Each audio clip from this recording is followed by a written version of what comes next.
আমার মা আমাকে একটা বিড়াল ছানা কিনে দিয়েছেন আর সাথে দুটা খরগোশ কিনে দিয়েছেন। ওরা সুইমিং পুলে খুব মজা করে খেলতো, যেটা আমি ওদের জন্য বানিয়েছিলাম। আর বিড়াল খেলার জন্য একটা স্লাইড মেশিনও আছে। আমি আমার টিয়া পাখির জন্য একটি সুন্দর ঘর বানিয়ে দিয়েছি। তুমি আমার উপর রোগ কেন ঢালতেছো? তুমি আমার সব কাপড় কেন নোংরা করে দিলে? তুমি বলতে আমার দুর্গটা টানা কাটিয়েছিলে। আমি ইচ্ছা করে তোমার দুর্গটা ভাঙ্গিনি। ঠিক আছে, আমি তোমার দুর্গটা ভালোভাবে মেরামত করে দিচ্ছি। নাও, এখন তুমি আমার কাপড়ের রং ভালোভাবে ধুয়ে দাও। আমি মায়ের জন্য মজার নুডলস রান্না করতে চাই। আমি মায়ের জন্য মুরগি রান্না করতে চাই। আমি মায়ের জন্য একটা বড় মাছ রান্না করব। আমি রিম্বু নুডলসটা অনেক ফল দিয়ে তৈরি করেছি। আমি নিজেই মুরগি খাঁচা থেকে মুরগি ধরে নিয়ে আসছি। আমি নিজেও নদী থেকে মাছ ধরেছিলাম। ব্যাঙটা আমার মুখে কামড় দিল, আম্মু বাঁচাও।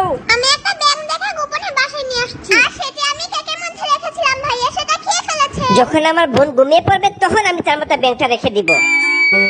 এত কেকে কিভাবে আসলো? কারণ আমি তোমার মাথায় যে ব্যাঙটা রেখেছি ওইটা কেকের তৈরি ছিল। এই কবুতরটা কি তোমাকে কামড়াতে চায়? আমি আমার হাতে এবং মাথায় কবুতর নিতে পারি। আমিও সাহস করে মহিষকে একা নিয়ে যেতে পারি। এমনকি আমি মহিষের পিঠে চড়ে ওকে ঘাস খাওয়াতে পারি। আমার মা আমার জন্য বাড়িতে কবুতর রেখেছিলেন। আমার বাড়িতেও 3টি মহিষ এবং একটা বাচ্চা মহিষ আছে। মা, তুমি আমাকে খেতে দিচ্ছ না কেন? তোমার টিচার বলেছে তুমি পরীক্ষা ফেল করেছো, তারপরে তুমি খেতে চাও। আজ তোমাকে বাড়িতে থাকতে দিব না, তুমি বাইরে চলে যাও, বাইরে গিয়ে একা একা থাকো। অন্ধকার হয়ে গেছে, আমি কোথায় যাব? আমার খুব খিদে পেয়েছে। এখন আমাদের বাড়িতে এসো, কাল যখন তোমার মা রাগ করবে তখন তুমি বাড়িতে যেও। আমার মা